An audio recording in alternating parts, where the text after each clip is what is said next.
how to enable face unlock on Redmi Note 7.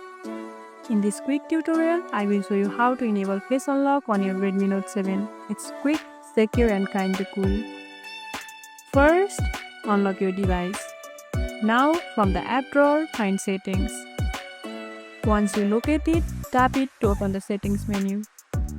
Next, scroll down until you find password and security. Next, tap on face unlock. If you haven't set up a PIN, pattern or password, it will ask you to do that first. Now, hold your phone up and let your face fit inside the circle. Look straight at the screen. It scans your face in just a few seconds. Once done, tap turn on. Bonus tip, you can also enable stay unlocked screen or unlock directly, totally your choice. Boom! Face unlock is now on. Just look at your phone and it unlocks like magic. If you found this tutorial helpful, don't forget to like this video, subscribe and tap the bell icon so you never miss an update. See you in the next one.